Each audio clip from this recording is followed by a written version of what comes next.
Eh bien, bonjour Guillaume. Salut Anis, Comment tu vas aujourd'hui? super bien. Ouais. Bon, le trajet depuis Marseille, Long. long. Super. Eh bien, écoute, on est sur le second Ouais, podcast. Au premier podcast, en fait, on a vraiment essayé de déblayer de manière assez simple et générale l'histoire de l'IA et c'est un peu ses fondamentaux.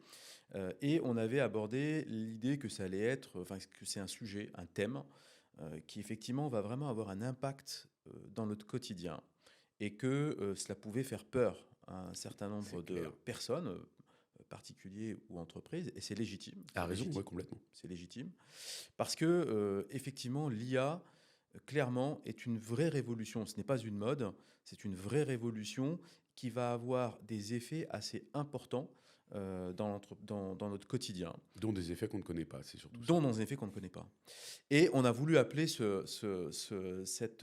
podcast Aïe aïe aïe, IA. éthique, Ouais. Aïe aïe aïe, IA et tic et toc. éthique et toc. Parce que effectivement, on va se poser un certain nombre de questions autour des menaces, autour des limites de l'IA par rapport aux Hmm. connaissances qu'on a aujourd'hui.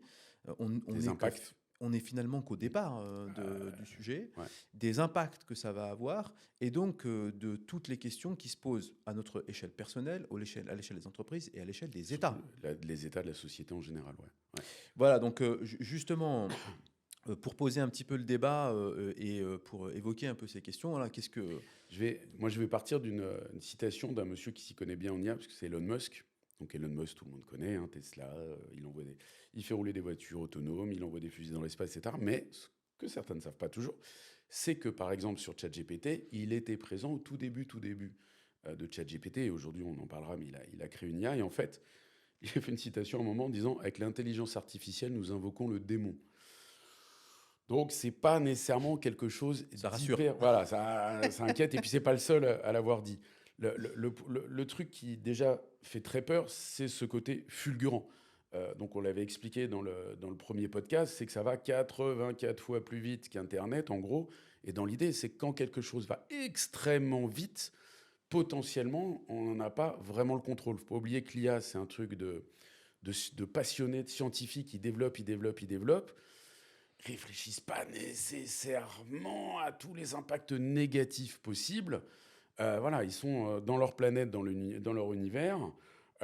Et du coup, ça peut commencer à faire peur. On a une image, par exemple, très importante de l'IA. C'est un pays, c'est la Chine. Donc la Chine, ça fait plus de 10 ans que eux sont dans l'IA pour tout le monde, mais pas exactement comme on la voit. Ça veut dire qu'en fait, ils ont utilisé l'IA depuis extrêmement longtemps pour créer donc les systèmes de reconnaissance faciale. Donc, je ne sais plus combien il y a de caméras en Chine, mais si je ne me trompe pas, je crois que Pékin, c'est un truc du type 100 fois plus de caméras qu'à Monaco, qui est déjà le truc le plus surveillé d'Europe. Donc, la Chine connaît tous les visages de chaque Chinois. Elle a créé un système qui est une application de suivi social. Alors, ce qui est gaguesque, c'est qu'on voit des interviews, les Chinois trouvent ça sympa, puisqu'effectivement, si vous traversez la rue hors des passages piétons, vous allez être fiché, vous allez être identifié, vous allez perdre des points, c'est un petit peu comme un permis à points. Donc voilà, on peut avoir déjà cette première image de l'IA, le fait du contrôle complet. Les Jeux Olympiques en France, où on sait que actuellement l'État français travaille pour la mise en place de cette IA pour les Jeux Olympiques, cette forme d'IA. Il y a pas mal d'États aussi qui se sont renseignés sur l'IA chinoise et ce système de reconnaissance faciale. Donc ça, c'est le premier point qui, entre guillemets, pourrait faire peur. Je vais d'abord passer par quelques impacts potentiellement positifs, parce qu'après, je vais Oui, avoir du parce que négatif, quoi. je pense que effectivement, et c'est un peu l'intérêt de cette émission-là, c'est qu'en fait, il faut qu'on explique les deux faces de l'IA. Il y a, bah, comme toute technologie, puisque fondamentalement, on passe par différentes révolutions technologiques, et que dans toute technologie, il y a, comme toujours, si on l'utilise correctement, des aspects positifs, et si effectivement, on a l'esprit un peu tordu et pervers, on peut en effet l'utiliser à de mauvais desseins, et en l'occurrence dans ce que tu dis, c'est-à-dire qu'en effet, dans de nombreux cas de figure, on se pose la question, et c'est pour ça qu'il y a différentes strates de questionnement vis-à-vis de l'intelligence artificielle. La question de l'éthique, clairement, en est une, et la question de la régulation des États en est une autre. Dans ce que tu dis, c'est-à-dire ça pose la question des libertés, selon les modèles de société dans lesquels on peut être. Et c'est là où, en effet, les États ont un rôle, on le verra un peu dans notre échange, un rôle fondamental dans également la manière dont elles doivent réguler l'avènement de cela. Le point important, c'est que c'est pas l'IA, actuellement, c'est pas l'IA qui est dangereuse, mais c'est ce que les humains, certains humains peuvent faire de l'IA. C'est important. Exactement. Que Mais comme toute technologie, voilà. ce que je disais effectivement là-dessus. L'IA qui fait peur à certains, c'est l'IA des films, voilà, l'IA générale qui nous contrôlerait. On n'y est pas encore. Mais pour le moment, l'IA dont on dispose et dont on va disposer là, petit à petit dans les mois et les années qui viennent, elle n'est pas autonome, mais par contre, les humains peuvent la transformer et faire quand même beaucoup de choses, pas nécessairement hyper positives. Mais on va démarrer par le positif. Mais on va commencer par le positif parce que, en effet, ne faisons pas peur quand même à tout le monde. Et il y a quand même beaucoup de bénéfices à tirer de cette technologie. Il y a plein d'exemples. C'est-à-dire que dans l'univers scientifique, l'IA permet d'aller beaucoup plus vite, d'analyser beaucoup plus de possibilités. Donc on sait très bien qu'on va avoir des avancées scientifiques majeures grâce à l'IA. On peut avoir des avancées technologiques majeures. L'amélioration de la vie quotidienne, ça va pouvoir potentiellement nous simplifier la vie pour beaucoup, beaucoup de choses. Alors, je vais prendre un exemple. Moi je déteste ça. Mais apparemment, pour beaucoup de gens, les enceintes connectées, donc le fait d'avoir un assistant personnel type Alexa, aide déjà beaucoup de gens. OK. Derrière, on va avoir le médical qui va être... où là, je pense que c'est dans le médical où l'IA est extrêmement intéressante. Sur le fait de pouvoir analyser des gigantesques bases de données, par exemple sur les cancers notamment, le fait de fusionner pas mal de bases de données dans le monde et que des IA analysent ces bases de données, normalement devrait nous permettre de trouver beaucoup plus rapidement certaines solutions pour soigner des cancers. Les analyses dans la radiologie, alors ça fait peur aux radiologues, mais effectivement, l'IA est capable d'analyser des radios de façon beaucoup plus fine que l'humain, où elle peut repérer des choses que l'humain n'a pas repérées, en sachant que derrière, l'humain va y repasser. Après, dans les autres points extrêmement positifs, bah, on redétaillera, mais au niveau du travail, la productivité, ça va nous permettre de nous simplifier pas mal de tâches, simplifier la vie au travail, ça peut simplifier la vie à la maison aussi. Donc c'est ces points-là qui sont extrêmement positifs. Moi, je vois dans l'éducation de mon fils, par exemple, où je me suis amusé avec l'IA à le faire réviser avec des quiz. Voilà, j'ai demandé à l'IA de me sortir des quiz sur tel ou tel thème et on s'est marré à faire des quiz sur tout son programme de brevet Alors, des dis pas collèges. ça comme ça parce que ça va pas faire forcément plaisir à tous les enseignants.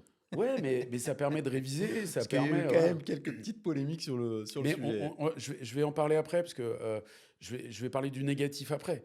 Et qu'effectivement, moi, je suis aussi prof à l'université et que j'ai des grosses inquiétudes. Il y a des usages positifs, des usages négatifs. Là, je suis sur le positif, fait des quiz. On a fait un truc l'autre jour dans une partie de son programme que je maîtrisais plus en histoire. Voilà, on a fait des recherches ensemble sur ChatGPT. On a récupéré plein d'infos super intéressantes. Mais ce que tu dis, c'est vrai que, tu vois, typiquement, sur quelques thèmes que tu as évoqués, dont je vois en effet comment dire, des possibilités qui s'entr'ouvrent, qui étaient peut-être un peu plus fermées ou un peu plus obscures pour le tout à chacun. Dans le domaine, en fait, aujourd'hui, on va faire face au niveau de la société à un certain nombre de défis majeurs sur la santé, sur l'eau, la gestion de l'eau, Mm. sur l'agroalimentaire, enfin sur l'agriculture et toute l'industrie agroalimentaire. Donc on a des défis qui s'ouvrent. Et c'est vrai que là, l'intelligence artificielle est clairement une technologie qui va permettre de gagner énormément de temps, ce qui était, et tu as parlé tout à l'heure de l'accélération du temps. Et C'est-à-dire de que prendre les bonnes décisions. et de prendre les bonnes Puisque décisions. l'IA, Et je de le trouver rappelle, des réponses aussi. ouais, mais il y a Parce le côté que, probabiliste, le côté roi de l'IA, c'est les rois de la probabilité, et donc de se valider des prises de décision. Ça va être sympa. et donc, du coup, ça permet effectivement, tu parlais un domaine, en effet, dans le domaine médical, par exemple sur le traitement du cancer. Mm. Clairement, aujourd'hui, on voit bien que c'est clairement un sujet de société et que l'IA est un allié de cette recherche dans ce secteur en Dans particulier. toutes les recherches fondamentales, l'IA va être quelque chose d'extrêmement positif. Et tu vois, pour la petite anecdote, tu parlais de ton fils. Moi, je vois pareil, c'est pareil avec ma fille. Tu vois, à un moment donné, on s'est retrouvés face à des questions liées à la physique, liées à la chimie, parfois même dans le domaine de la littérature et autres. Alors parfois, effectivement, tu as une certaine culture, on va dire, et puis parfois les enseignements sont lointains. Tu vois, on commence à avoir un petit peu d'expérience, on va le dire comme ça, positivement. Et en effet, le fait de t'appuyer parfois sur cette IA de manière simple, et c'est ça que je trouve génial parce que je l'ai fait, c'est-à-dire qu'en fait, tu vas à travers une application poser oralement la question à une application et elle va te donner la réponse, ou en tout cas t'éclairer rapidement en quelques secondes sur quelque chose sur lequel tu n'avais pas forcément la regard et qui pouvait peut-être nécessiter beaucoup plus de temps et une certaine complexité. Et en fait, tu vas évincer toute cette complexité et tu vas du coup peut-être assister beaucoup mieux ton enfant. Et combien de parents, typiquement, parce qu'on peut voir le côté négatif, mais le côté positif, c'est combien de parents n'ont pas forcément le niveau de pouvoir aider leurs enfants ou peut-être non plus Tous, hein, l'expertise il y a toujours une matière ou des matières dans lesquelles on n'a pas le niveau.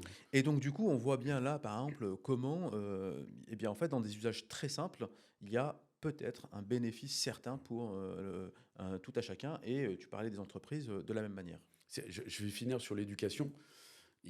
On a vu le côté positif, donc je vais faire le côté négatif, l'inquiétude. C'est que par exemple aujourd'hui, vous prenez à peu près tous les ados ont l'appli de ChatGPT sur leur smartphone et on n'est pas sûr qu'ils fassent leurs devoirs eux-mêmes, puisque moi j'ai fait des tests en prenant en photo un exo de maths, l'IA a récupéré, donc la méthode OCR a récupéré le contenu et a résolu l'exo de maths. Voilà, donc je sais que mon fils à un moment était très en retard sur un truc c'était quoi, en italien. Je sais que c'est l'IA qui lui a fait son petit résumé. Donc voilà, l'inquiétude, c'est que si nos enfants se mettent vraiment à utiliser l'IA pour faire le boulot au lieu de les aider, là, par contre, ça va être catastrophique. Moi, j'ai un exemple à l'université où on se pose tous la question de qu'est-ce qu'on fait avec les mémoires. Parce qu'aujourd'hui, l'IA peut faire un mémoire, ça va prendre, je sais pas, une soirée pour faire un mémoire. En s'y calant 3-4 heures à bloc, on fait le mémoire. Tu as des solutions qui commencent à émerger de détection aujourd'hui en termes de rédaction sur effectivement ce qui sort de l'IA. Mais si on est malin, je pense que... Voilà. Par contre, c'est sûr que de toute façon, tu pourrais être... L'IA doit aider, on doit intégrer, c'est le problème dans le monde éducatif aujourd'hui, on ne peut pas passer à côté de l'IA. Donc on doit intégrer l'IA dans les enseignements, on doit former les enfants à l'IA, mais à utiliser l'IA intelligemment. Après, c'est là où ça va être compliqué, puisque comme l'IA peut tout faire, globalement, au niveau des devoirs, etc., va falloir arriver à faire comprendre à nos enfants que non, l'IA, c'est un assistant, elle est là pour t'aider, ça peut être comme ton prof particulier, mais il ne faut pas que ce soit celui que tu payes pour faire tes devoirs. Moi, c'est mon inquiétude. Moi, c'est vraiment mon inquiétude de voir les jeunes ne plus rien faire, juste appuyer sur le bouton. Et du coup, quid des connaissances? Moi, ça fait 30 ans que j'enseigne. Quand je vois le niveau, depuis qu'il y a les réseaux sociaux notamment, le niveau des jeunes, on va dire que c'est rassurant, quoi. Oui, c'est effectivement, il y a beaucoup de questions. C'est un autre débat et qui mériterait d'ailleurs peut-être un autre podcast. Non, parce que ça là-dessus, effectivement, on est tous touchés par ce sujet-là. Et c'est là où je parle de la responsabilité aussi, entre autres pour moi, des États, parce que c'est eux aussi qui ont quelque part la clé de donner accès ou pas à ce sujet-là qui n'est pas simple, on va dire, à traiter, mais malgré tout qui relève de la responsabilité. Alors juste si on revient maintenant dans le domaine de l'entreprise, parce qu'on avance un petit peu, c'est notre base. Voilà, et c'est notre base. Donc on voit il y a un côté positif, on voit effectivement maintenant des impacts dans le monde de l'entreprise. Et justement, comme tu l'as dit et comme on l'a évoqué au départ, aujourd'hui, c'est arrivé comme un tsunami dans l'entreprise. C'est qu'en fait, paf, c'est sorti d'un coup. Et là, maintenant, on va faire avec. Ce n'est pas un effet de mode, ça va s'appliquer au quotidien avec un certain nombre d'impacts. Alors justement, quels sont aujourd'hui les premiers impacts? Alors, comme on est dans le podcast où on va parler aussi du négatif, donc le positif qu'on va redévelopper dans d'autres podcasts, c'est effectivement, logiquement, dans les entreprises, le fait d'optimiser la productivité dans à peu près tous les étages d'une entreprise, dans tous les secteurs. Réduction des tâches répétitives, on va pouvoir automatiser, on peut apprendre plus facilement, se former plus facilement. Donc là-dessus, effectivement, c'est extrêmement positif. Mais de ce fait, puisque on part sur une meilleure efficacité, gain de productivité, etc., bah, ça veut dire qu'on va avoir automatiquement des impacts particulièrement négatifs. Il y a des métiers actuellement qui sont un petit peu en panique. Je vois mon expert comptable qui est très inquiet, les juristes sont super inquiets, les auteurs, scénaristes. Là, je veux dire, faire un scénario avec ChatGPT, c'est tellement simple que je ne suis pas certain que les scénaristes aient encore beaucoup de travail. On a le problème du doublage. On a des IA aujourd'hui qui peuvent doubler les voix sans problème. Donc, il est à supposer que dans quelques années, le Mission Impossible avec Tom Cruise en français, ce sera bien la voix de Tom Cruise et pas la voix de son doubleur. Donc, voilà, le marketing est totalement révolutionné par l'IA. Donc c'est pareil, ça peut aussi inquiéter dans l'univers du marketing, dans les agences marketing, on va être très clair là-dessus. Moi, c'est ça qui est le côté pas inquiétant, qui est comme Internet. Internet a chamboulé le marché du travail. L'IA va chambouler le marché du travail, mais ça va chambouler plus violemment qu'Internet, mais ça va aussi créer plein de nouveaux métiers. Après, ça va aussi permettre, si on prend depuis pas mal d'années, si je prends la France, il y a de plus en plus d'indépendants qui sont sous l'eau à bosser 14 heures par jour. Bah là, c'est là où l'IA va être géniale, parce que si je peux gagner 4 heures de boulot dans ma journée, au moins, je vais pouvoir souffler un petit peu. C'est l'expression que tu emploies souvent, la charge mentale, ton expression. Absolument, ouais, tout à fait. Ça, c'est un vrai. On le voit, nous, au quotidien, quand on utilise effectivement cet outil. C'est que, en réalité, tu te retrouves. Alors, tu as dit une première chose d'abord, c'est que on est dans une société où il y a de plus en plus d'indépendants. On est dans une société où parfois on va devoir faire plus avec un peu moins. Et en effet, dans des structures, on va dire, qu'elles soient petites ou même plus importantes, il y a une sorte d'augmentation de cette productivité. Et c'est là, et donc qui pèse sur la charge mentale des collaborateurs, d'entrepreneurs et autres. Et c'est là où, en effet, ce gain de 20 à 30% qu'on imagine grâce à ces outils est certainement une réponse. Voilà, tu parlais d'assistant tout à l'heure, une réponse pour venir aider et alléger un certain nombre de tâches dans l'entreprise. Mais, Et qui joue sur la charge mentale et donc quelque part un peu sur le bien-être au quotidien dans l'entreprise. mais avec le risque, donc là, pour les indépendants, c'est bien, ils vont gagner du temps. Dans certaines entreprises, c'est bien, ils vont gagner du temps. Mais si on gagne trop de temps, c'est ce qu'on a commencé à voir, on risque de se passer de personnel aussi. Donc on risque de ne plus avoir vraiment besoin non plus de travail. Ça, quelque part, c'est un risque sur l'économie aussi. Parce que si vraiment l'IA devient vraiment extraordinaire, bah, on n'aura peut-être plus besoin de trop de collaborateurs non plus. Et dans ce cas-là, bah, à quoi ça va servir? Il n'y aura plus de boulot. Donc à quoi ça va servir de produire s'il n'y a plus de travail? C'est vraiment une réflexion à avoir. Il y a un cabinet de conseil à Paris qui a viré 200-300 personnes assez rapidement. C'était de la veille, voilà. C'est de la veille informationnelle parce que grâce à l'IA, plus de soucis. Il y a un grand groupe international dont j'ai oublié le nom, qui était spécialisé dans tout ce qui était phoning.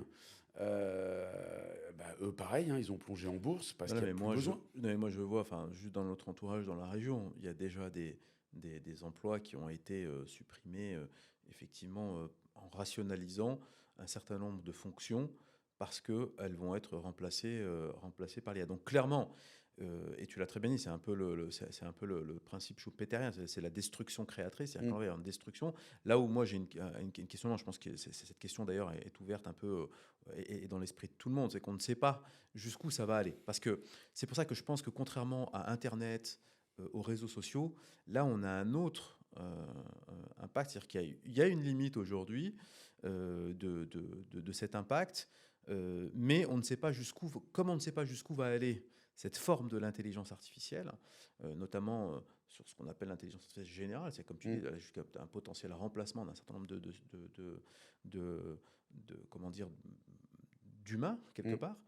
eh bien, c'est là où on est un petit peu dans cet inconnu qui inquiète, qui peut inquiéter un certain nombre de personnes. Et d'ailleurs, c'est entre la mécanisation, la robotisation et cette IA, on a eu beaucoup de débats d'ailleurs dans la société sur comment passer sur des semaines à 4 jours, comment effectivement repenser le modèle de fiscalité des entreprises par rapport à l'intégration de cette IA dans ce remplacement de l'humain par la machine.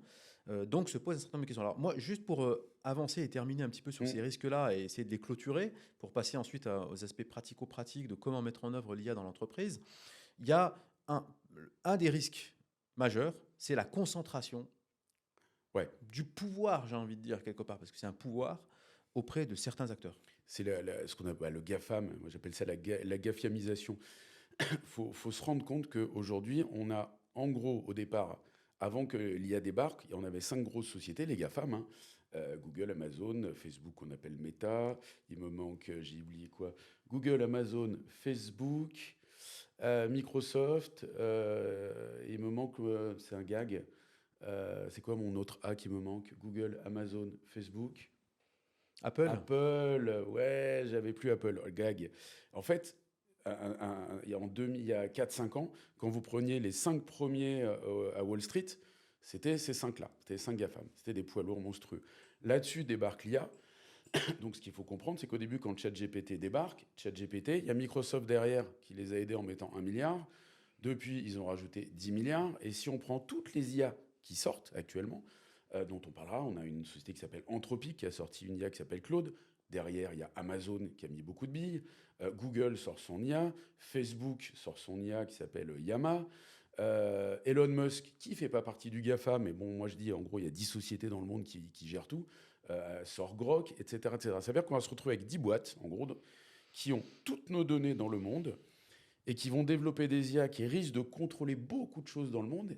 Et on a quoi? 10 boîtes dans le monde qui nous contrôlent. Et ça, moi, je pense que c'est un gigantesque risque pour l'économie. Les États commencent à s'en rendre compte en sortant les taxes GAFAM, etc., etc.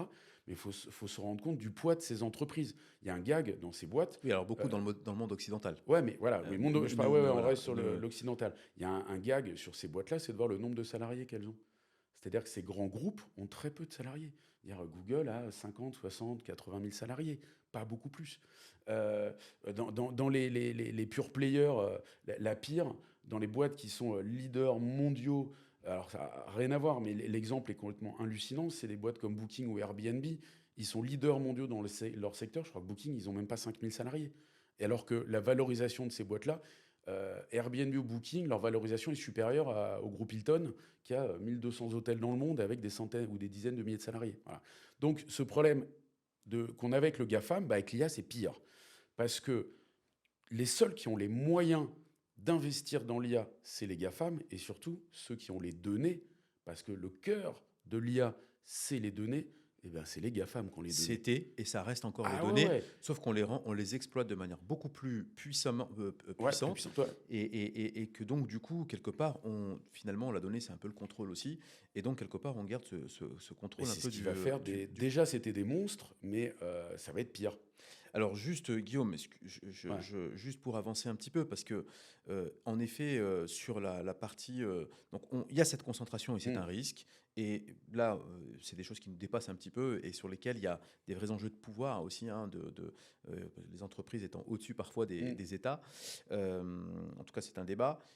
Il y a plein d'autres risques Qui liés sont, à des arnaques qui sont inhérents, voilà, ouais, et qui sont très dangereux. et qui, voilà, sur Et les qui États. sont les risques de maintenant. Voilà, C'est là où c'est intéressant.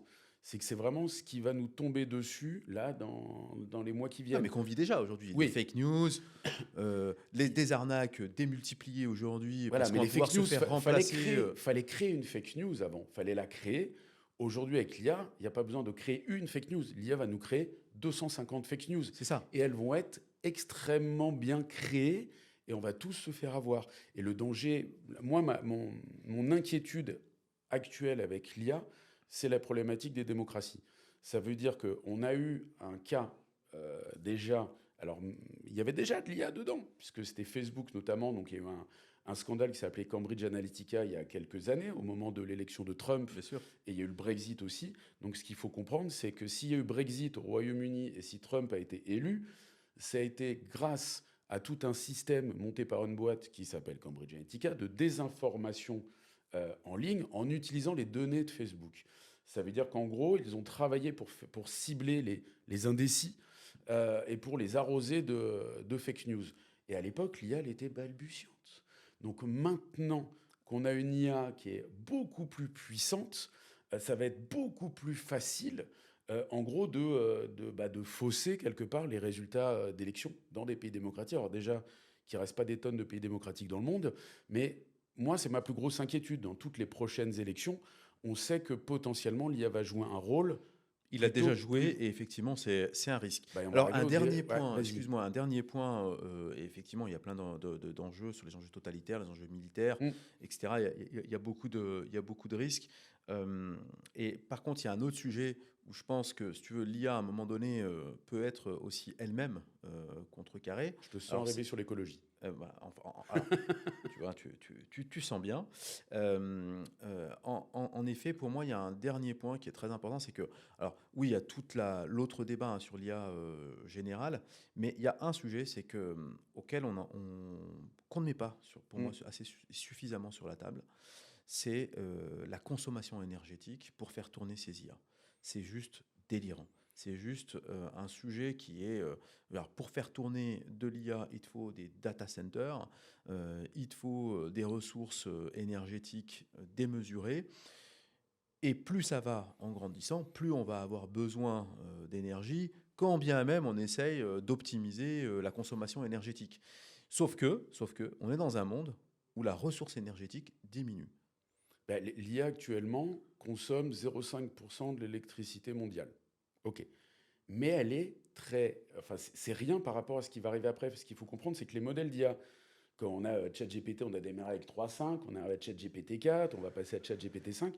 Sauf que à chaque évolution, la consommation, c'est limite x10. À chaque fois que nous, effectivement, quand on travaille avec l'IA, on consomme beaucoup plus d'électricité. Quand vous envoyez un mail, on consomme de l'électricité. Mais quand on fait une requête à l'IA, on fait mouliner effectivement des serveurs derrière. Et on fait mouliner beaucoup de serveurs. Donc potentiellement, on sait qu'on va avoir un gros souci de consommation électrique. Il y a la fabrication de tous ces serveurs, les puces. Je sais que pour la fabrication des puces, des microprocesseurs, il y a les métaux rares déjà, il y a une consommation d'eau qui est démentielle. Donc au point que là, quand on suit un petit peu l'actu, donc nos GAFAM et tous ces groupes sont en train de construire donc, des gigantesques data centers. Ils sont en train, je sais qu'Apple est en train de mettre la main sur des mines, achète des mines pour les métaux rares.